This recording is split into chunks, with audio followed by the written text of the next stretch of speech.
आप सबको जय मसीह की। सुबह की बरकत, यीशु की बरकत प्रोग्राम में आप सबका स्वागत है। एक बार फिर हम परमेश्वर का धन्यवाद देते हैं कि परमेश्वर ने एक और मौका हमें दिया है कि परमेश्वर का वचन आज हम सुन सकें। और इस श्रृंखला को आज हम ख़त्म करेंगे जो हमने परसों शुरू की थी, बलिदान, द सैक्रिफाइस। और पहले दिन हमने देखा हन्ना के बारे में कि किस तरह से हन्ना, जो मंदिर में एक कमी थी अच्छे याजक की, धर्मी याजक की, जो परमेश्वर का भय मानता था, उस कमी को हन्ना पहचानती है। और जबकि वे बांझ थी तो वे परमेश्वर से एक पुत्र मांगती है और कहती है कि परमेश्वर, यदि आप मुझे पुत्र देंगे तो मैं उस पुत्र को आपकी सेवा के लिए मैं मंदिर में मैं उसको दे दूंगी और पूरे जीवन भर वे आपकी सेवा करेगा। और कल हमने बात की हमारे समय का बलिदान जो हम करते हैं प्रार्थना में, परमेश्वर के वचन पढ़ने में। और उदाहरण हमने परमेश्वर के वचन से ही देखे थे कि किस तरह से यीशु मसीह रात को सुबह उठकर सारी रात प्रार्थना करते हैं, परमेश्वर से पूछते हैं कि उन्हें क्या करने की ज़रूरत है। परमेश्वर का वचन हमारे लिए कितना ज़्यादा ज़रूरी है। परमेश्वर का वचन हमारी ढाल है। परमेश्वर का वचन हमारे मार्ग में दीपक है। ये सारी चीज़ें हमने कल देखी थी और आज हम श्रृंखला को समाप्त करेंगे और बलिदान, द सैक्रिफाइस, और उस महान बलिदान के विषय में आज हम बात करेंगे। जब परमेश्वर ने आकाश को बनाया, आकाश और पृथ्वी को बनाया, तो परमेश्वर का वचन कहता है कि 6 दिन में परमेश्वर ने इस सृष्टि की रचना की और छठे दिन ही परमेश्वर ने इंसान को बनाया और इंसान से कहा कि तुम इस पृथ्वी पर अधिकार रखो, तुम बढ़ जाओ, तुम फलो फूलो और बढ़ते चले जाओ। और वो अधिकार परमेश्वर ने इंसान को दिया। और परमेश्वर ने इंसान को, आदम और हवा को एक आज्ञा दी थी कि तुम सारे वृक्षों के फलों को खा सकते हो, लेकिन एक वृक्ष के फल को मत खाना। और होता क्या है, वे बहकावे में आ जाते हैं, शैतान के बहकावे में आ जाते हैं। हवा उस पेड़ में से उस फल को तोड़ती है, खाती है और अपने पति आदम को भी देती है। और आदम भी उसको खाता है और वह खाने के बाद, जैसे परमेश्वर ने बोला था कि तुम जिस दिन इस पेड़ का फल खाओगे तुम मर जाओगे, तो वो शारीरिक रीति से तो नहीं मरते, लेकिन आत्मिक रीति से मर जाते हैं। इसका मतलब ये है कि परमेश्वर के साथ जो उनका मेल था वह टूट जाता है। परमेश्वर के साथ जो उनका रिश्ता था, जो रिलेशनशिप था, जो संगति थी, जो फेलोशिप थी, वो टूट जाती है और आदम और हवा जाकर छिप जाते हैं। परमेश्वर नहीं छिपता, परमेश्वर दूर नहीं जाता, लेकिन आदम और हवा जब वे पाप करते हैं, जब परमेश्वर की आज्ञा का उल्लंघन करते हैं, जब उनकी आंखें खुल जाती हैं, जब उन्हें मालूम चल जाता है कि हम नंगे हैं, तो वो जाकर छुप जाते हैं।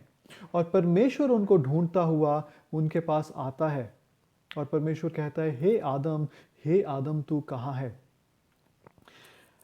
और तब परमेश्वर उन्हें उस बगीचे में से, उस बागे अदन में से निकाल देता है और परमेश्वर कहता है कि अब तुम्हें खुद मेहनत करनी होगी, तुम्हें अपने लिए खुद खाना पकाना होगा, खाना एग्रीकल्चर करना होगा, खेती बाड़ी करनी होगी और तुम्हें खुद अपना खाना उपजाना पड़ेगा।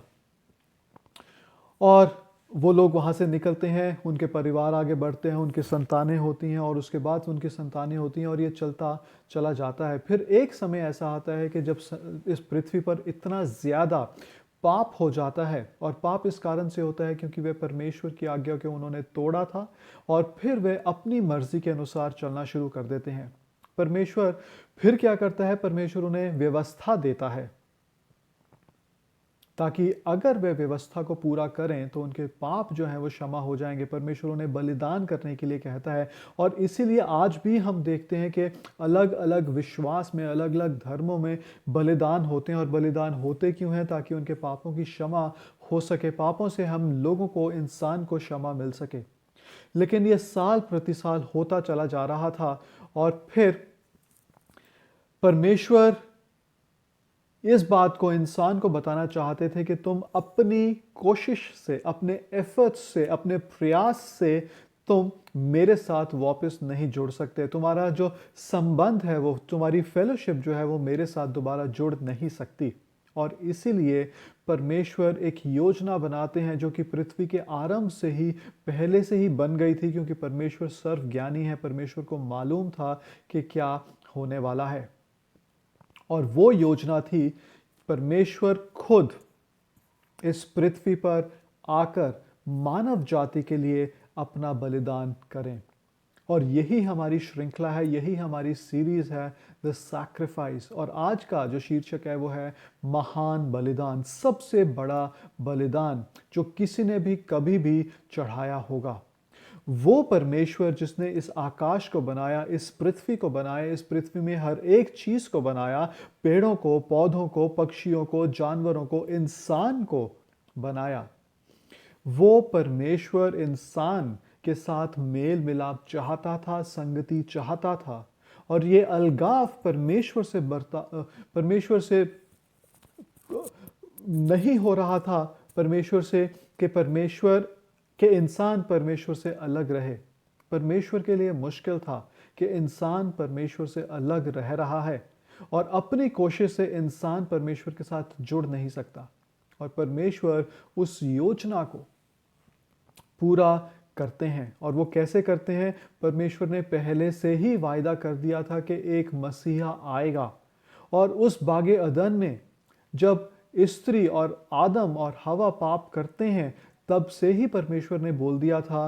परमेश्वर शैतान से कहता है कि तेरे वंश में और इस स्त्री के वंश में मैं बैर उत्पन्न करूंगा और ये तेरे सिर को कुचलेगा और तू उसके पांव को डसेगा। उसका मतलब ये था कि स्त्री का वंश, परमेश्वर बहुत क्लियरली कहता है कि स्त्री के वंश से वो मसीहा, वो उद्धार करता आएगा। और वो स्त्री के वंश से उद्धार करता आने का कारण ये था कि जब आदमी और औरत एक साथ आते हैं, तो वो आदम हवा से जो पाप चलता आ रहा था वो इंसान में भी आता है, वो बच्चे में भी आता है। जो एक नया बच्चा पैदा होता है उसमें भी वो पाप होता है, वो पाप का स्वभाव होता है। क्यों? हमें कैसे मालूम चलता है? क्योंकि हम एक बच्चे को, एक छोटे बच्चे को, 2 साल, 3 साल, 4 साल, 5 साल के बच्चे को हम झूठ बोलना सिखाते नहीं हैं। वो स्वभाव उसके अंदर है, वो पाप का स्वभाव उसमें है और इसीलिए वह झूठ बोलना जानता है। हम उसको चोरी करना सिखाते नहीं है, लेकिन जब वो कोई एक टॉफी उठा लेता है और उसको छुपाता है तो उसको किसी ने सिखाया नहीं है। वो पाप का स्वभाव हर एक पैदा किए हुए बच्चे में है, इंसान में है। और इसीलिए यीशु मसीह का एक कुंवारी से पैदा होना लाजिम था, जरूरी था कि वो पाप का स्वभाव यीशु मसीह में ना आए। अब जो कुंवारी है मरियम, गर्भवती कैसे होती है? पवित्र आत्मा, परमेश्वर उस औरत के अंदर, उस मरियम के अंदर वो बीज डालते हैं और वहां से यीशु मसीह आते हैं। तो यीशु मसीह एक आदमी, एक औरत के रिश्ते से नहीं आए, लेकिन यीशु मसीह सिर्फ एक औरत से आए थे ताकि यीशु मसीह में, उस परमेश्वर बने इंसान में, वह पाप का स्वभाव ना हो।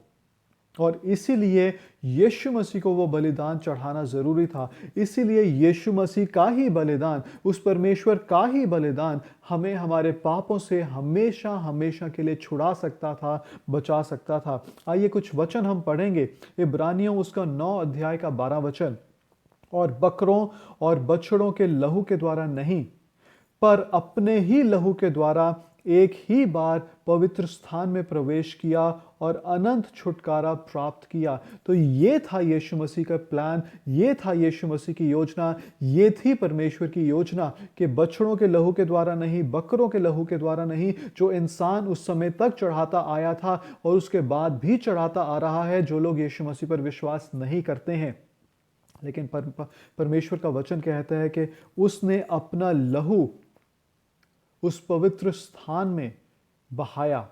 जब यीशु मसीह की मृत्यु होती है, क्रूस पर यीशु मसीह मारे जाते हैं, वो अपना लहू लेकर परमेश्वर के सामने स्वर्ग में चढ़ाए जाते हैं और अपना लहू परमेश्वर के सामने वो प्रस्तुत करते हैं और कहते हैं कि मैंने पूरा कर दिया है। अब मैंने पूरे मानव जाति के लिए अपना लहू बहा दिया है। अब उनके पाप हमेशा हमेशा के लिए क्षमा हो गए हैं, उन लोगों के जो मुझ पर विश्वास करते हैं। तो मेरे प्रियो, ये क्षमा हम में से हर एक इंसान के लिए है, ये उद्धार हम में से हर एक इंसान के लिए अवेलेबल है। क्या हम उसका फ़ायदा उठाते हैं? क्या हम उस उद्धार को, उस बलिदान को हम याद करते हैं? उस बलिदान का हम एहसास करके हम यीशु मसीह को हमारा उद्धारकर्ता ग्रहण करते हैं? कुछ और वचन है, यूहन्ना 15:13, इसमें इससे इससे बड़ा प्रेम किसी का नहीं कि कोई अपने मित्रों के लिए अपना प्राण दे। तो ये आज जो हम बात कर रहे हैं, ये सारे वचन जो हैं यीशु मसीह के बलिदान के बारे में हैं, और यीशु मसीह ने किस तरह से बलिदान अपना दिया, किस तरह से अपने आप को क्रूस पर चढ़ाने के लिए दे दिया, ये सारे वचन आज हम पढ़ेंगे। इफिसियों 5:2 और प्रेम में चलो जैसे मसीह ने भी तुमसे प्रेम किया और हमारे लिए अपने आप को सुखदायक सुगंध के लिए परमेश्वर के आगे भेंट करके बलिदान कर दिया। परमेश्वर के आगे यीशु मसीह ने अपने आप को बलिदान कर दिया। उनको मारा नहीं गया।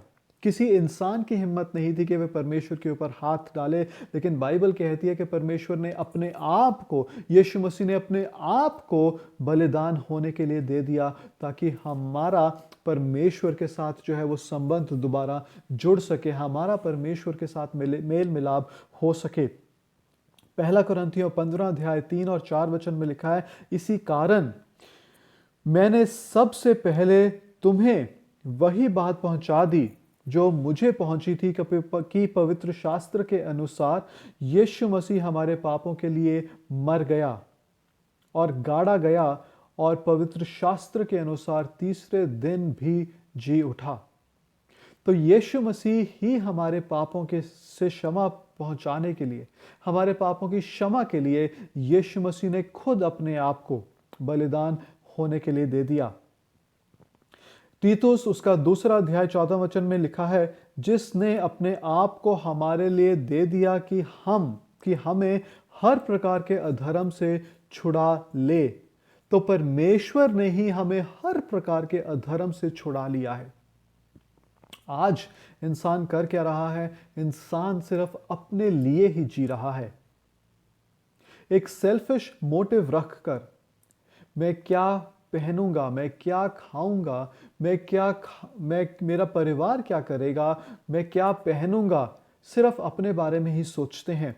मुझे कैसी नौकरी मिलेगी, मुझे अच्छी नौकरी चाहिए। हम अगर अपनी प्रार्थनाओं को भी देखें तो हमारी प्रार्थनाएं भी जो हैं वो स्वार्थ से भरी हैं। परमेश्वर तू मेरे लिए कर दे, परमेश्वर मेरे परिवार के लिए कर दे, परमेश्वर मेरी नौकरी मुझे अच्छी दे दे, मुझे अच्छा पैसा दे दे, मुझे अच्छे कपड़े दे दे, मुझे अच्छी कार दे दे, मुझे अच्छा घर दे दे, मेरे रिश्तेदारों की सहायता कर, मेरे माँ बाप की सहायता कर।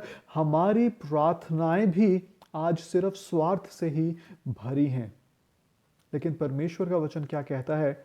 कि परमेश्वर का वचन कहता है कि यीशु मसीह ने अपने आप को हमारे लिए दे दिया कि हमें हर प्रकार के अधर्म से छुड़ा ले और शुद्ध करके अपने लिए एक ऐसी जाति बना ले जो भले भले कामों में सरगर्म हो।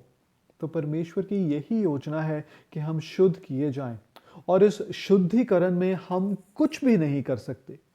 हम कोई ऐसा काम नहीं कर सकते, हम कोई ऐसा दान नहीं कर सकते, हम किसी ऐसे तीर्थ स्थान में नहीं जा सकते, हमें कहीं जाने की ज़रूरत नहीं है। हमें सिर्फ यीशु मसीह के ऊपर विश्वास करने की ज़रूरत है। जहां हम हैं, जिस घर में हम हैं, अभी आप मेरी बात सुन रहे हैं, अगर आपने अभी तक यीशु मसीह को अपना उद्धारकर्ता ग्रहण नहीं किया तो आज आप वो कर सकते हैं। और इस संदेश के अंत में हम प्रार्थना करेंगे, और आप यदि वे हैं जिसने अभी तक यीशु मसीह के नाम को नहीं सुना है, तो आप भी हमारे साथ प्रार्थना कर सकते हैं, यीशु मसीह को अपना उद्धारकर्ता ग्रहण कर सकते हैं। कहीं जाने की ज़रूरत नहीं है, कोई भेंट चढ़ाने की ज़रूरत नहीं है, सिर्फ एक प्रार्थना करने की ज़रूरत है, एक समर्पण करने की ज़रूरत है, अपने आप को परमेश्वर को सौंपने की ज़रूरत है। आगे मत्ती रचित सुसमाचार उसके 27 अध्याय 28 और 29 में लिखा है, और उसके कपड़े उतारकर उसे लाल चोगा पहनाया और कांटों का मुकुट गूंथ कर उसके सिर पर रखा और उसके दाहिने हाथ में सरकंडा दिया और उसके आगे घुटने टेक टेक कर उसे उपहास, उसका मजाक उड़ाने लगे, हे यहूदियों के राजा नमस्कार, और उस पर थूका और वही सरकंडा लेकर उसके सिर पर मारने लगे। तो ये बलिदान था जो यीशु मसीह ने आपके और मेरे लिए दिया, अपने आप को दे दिया। वो परमेश्वर होने के बावजूद पर यीशु मसीह की जो हालत इंसान के रूप में की गई थी, वो सिर्फ इसीलिए की गई थी ताकि मेरा और आपका परमेश्वर के साथ मेल मिलाप हो सके। वो बलिदान यीशु मसीह ने इसीलिए दिया ताकि हम परमेश्वर के साथ दोबारा उस हमेशा हमेशा हमेशा की संगति में जुड़ सकें। मत्ती रचित सुसमाचार उसके 20 अध्याय के 18 और 19 वचन में लिखा है, अब ये यीशु मसीह पहले से ही अपने चेलों को बता रहे हैं कि मेरे जीवन में क्या होगा, मेरा अंत कैसे होगा। तो कोई वो सरप्राइज नहीं था, वो कोई अचानक ही नहीं हो गया कि किसी को मालूम नहीं चला और एकदम से यीशु मसीह के साथ वो हो गया। वो सारी चीजें यीशु मसीह को पहले से मालूम थी। और मत्ती 20 अध्याय के 18 और 19 वचन में लिखा है, देखो हम यरूशलेम को जाते हैं और मनुष्य का पुत्र प्रधान याजकों और शास्त्रियों के हाथ पकड़वाया जाएगा और वे उसको घात के योग्य ठहराएंगे और उसको अन्य जातियों के हाथ सौंपेंगे कि वे उसका मजाक उड़ाएं और उसे कोड़े मारें और क्रूस पर चढ़ाएं और वे तीसरे दिन जलाया जाएगा। जी हाँ, ये यीशु मसीह ने पहले से ही अपने चेलों को बता दिया था कि मेरे इस दुनिया में आने का मकसद यही है कि मुझे क्रूस पर चढ़ाया जाए, मुझे कोड़े मारे जाए, मेरा मजाक उड़ाया जाए, मुझे अन्य जातियों के हाथों में सौंपा जाए और जब मैं क्रूस पर चढ़ाया जाऊंगा, मैं मर जाऊंगा, लेकिन तीसरे दिन मैं फिर मुर्दों में से जी उठूंगा। तो वो जो सारी चीजें यीशु मसीह के साथ हुई, जब यीशु मसीह इस पृथ्वी पर थे, तो वो कोई भी अचानक से नहीं हो गया। वो परमेश्वर की बहुत खास योजना थी मेरे लिए, आपके लिए, कि हमारा मेल मिलाप परमेश्वर के साथ हो सके। अब हमें करने की क्या जरूरत है? वे क्या चीज है जो हम कर सकते हैं?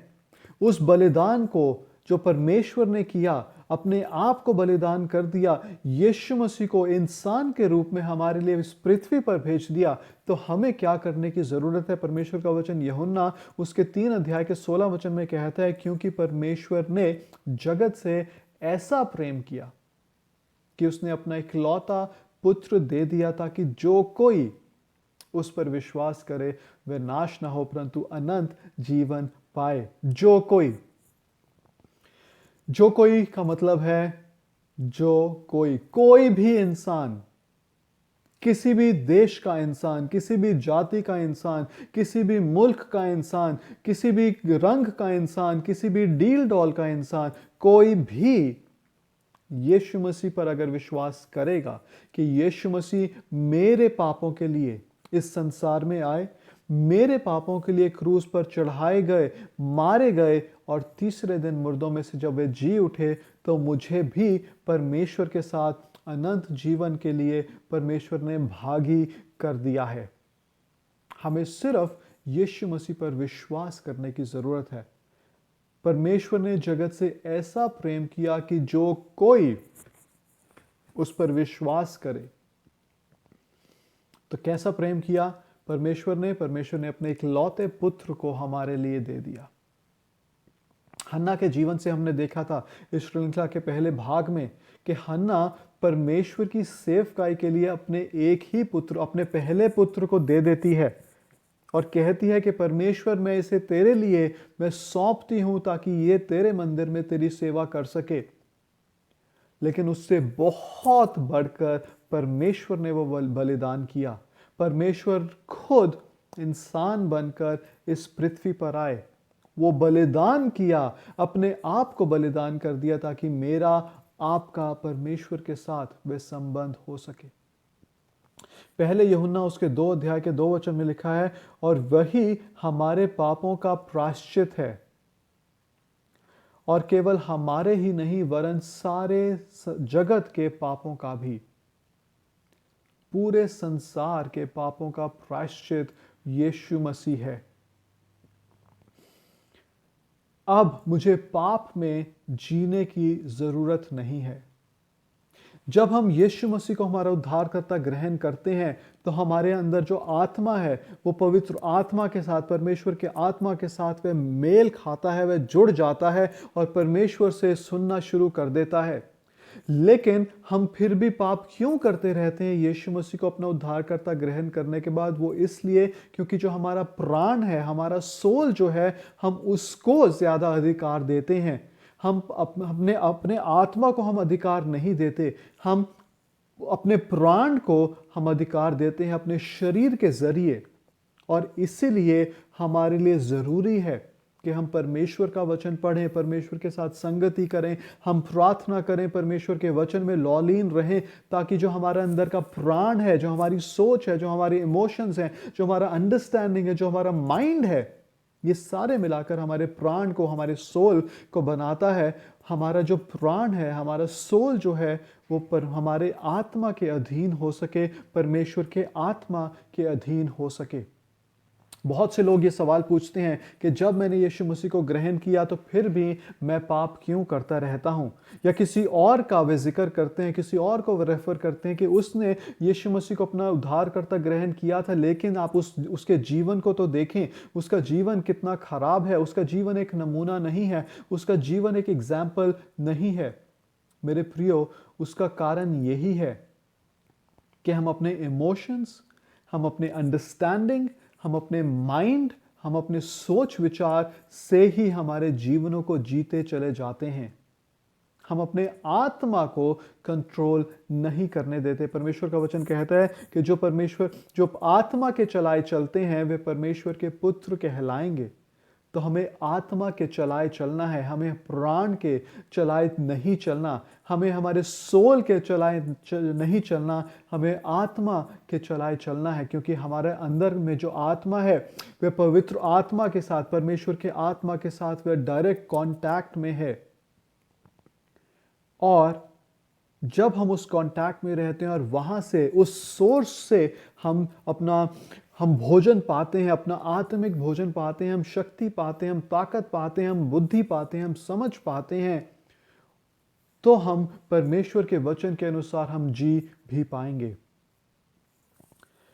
यूहन्ना उसका 14 अध्याय का 6 वचन कहता है, यीशु ने उससे कहा, मार्ग और सत्य और जीवन मैं ही हूं, बिना मेरे द्वारा कोई पिता के पास नहीं पहुंच सकता। यीशु मसीह ने बहुत साफ कर दिया मेरे प्रियो कि मार्ग और सत्य और जीवन मैं हूं।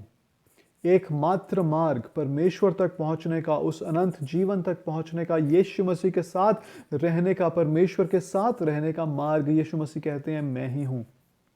सत्य मैं ही हूं, कोई और सत्य नहीं है। सिर्फ यीशु मसीह ही सच्चे परमेश्वर हैं। और जीवन मैं ही हूं। यीशु मसीह ने कहा, मार्ग, सत्य और जीवन मैं ही हूं। जीवन, अनंत काल का जीवन। मेरे प्रियो, हमारे सिर्फ 2 ही मंजिलें हैं। ये 70 साल, 80 साल, 90 साल, 100 साल का जीवन जब समाप्त हो जाएगा, उसके बाद हम कहां जाएंगे? सिर्फ 2 मंजिलें हैं हमारे पास, एक है स्वर्ग, एक है नर्क। इसके अलावा हमारे पास कुछ नहीं है। और यीशु मसीह कहते हैं, मार्ग, सत्य और जीवन मैं ही हूं। तो अगर हमें स्वर्ग को चुनना है, अगर हमें परमेश्वर के साथ रहने को चुनना है, हमें अनंत काल के जीवन को चुनना है, तो हमें यीशु मसीह को चुनना पड़ेगा। उन सारे कारणों के लिए जो अभी हमने पढ़े हैं, सुने हैं, कि यीशु मसीह ने हमसे इतना प्रेम किया, परमेश्वर ने हमसे इतना प्रेम किया कि खुद परमेश्वर इस पृथ्वी पर आ गए यीशु मसीह के रूप में, और यीशु मसीह ने अपने आप को बलिदान कर दिया ताकि हमारे पापों से हमें क्षमा मिल सके, हमारा छुटकारा हो सके, परमेश्वर के साथ हमारा मेल मिलाप हो सके, और हम परमेश्वर के साथ दोबारा उस संगति में हम पहुंच सकें जो आदम हवा की परमेश्वर के साथ थी। तो मेरे प्रियो, यदि अभी तक आपने यीशु मसीह को अपना उद्धारकर्ता ग्रहण नहीं किया, आप मेरे साथ ये प्रार्थना कर सकते हैं और अपने आप को आप परमेश्वर के हाथों में सौंप सकते हैं और यीशु मसीह को अपना उद्धारकर्ता आप ग्रहण कर सकते हैं। आइए हम प्रार्थना करें। पिता परमेश्वर, मैंने अभी तक आपके नाम के बारे में सुना था या नहीं सुना था, लेकिन आज दोबारा जब मैंने ये वचन सुना है कि यीशु मसीह ही मार्ग, सत्य और जीवन है, परमेश्वर मैं अपने आप को आपके हाथों में सौंप देता हूँ। अपने यीशु मसीह को मैं अपना उद्धारकर्ता ग्रहण करता हूँ, इस बात को मानते हुए कि यीशु मसीह इस संसार में मेरे लिए आए ताकि मेरे पापों के लिए वे क्रूस पर चढ़ाए गए, मेरी बीमारियों से मुझे आज़ाद करने के लिए क्रूस पर चढ़ाए गए और दफनाए गए, और तीसरे दिन मुर्दों में से जी उठे, और उसी जी उठने के द्वारा मेरा भी उद्धार है। उसी जी उठने के द्वारा मेरा भी परमेश्वर आपके साथ दोबारा वो फेलोशिप है, वो संगति है। और परमेश्वर आज मैं अपने आप को यीशु मसीह के हाथों में सौंप देता हूं, परमेश्वर आपके हाथों में सौंप देता हूं, और यीशु मसीह को अपना उद्धार करता ग्रहण करता हूं। आप मेरी सहायता मदद कीजिए ताकि आपके वचन के अनुसार पवित्रताई में मैं अपने बाकी जीवन को जी सकूं। यीशु मसीह के नाम में हम मांगते हैं, आमीन। मेरे प्रियो, यदि आप वे हैं जिसने यीशु मसीह को आज अपना उद्धारकर्ता ग्रहण किया है, इस वचन को सुनकर, तो आप हमें कमेंट्स में लिख सकते हैं, बता सकते हैं। और यदि आपको किसी और प्रार्थना की ज़रूरत है तो आप हमें बता सकते हैं। हम आप तक पहुंचेंगे और आपके लिए और भी हम प्रार्थना करेंगे। आप सबको जय मसीह की। परमेश्वर आपको बहुत बहुत आशीष दे।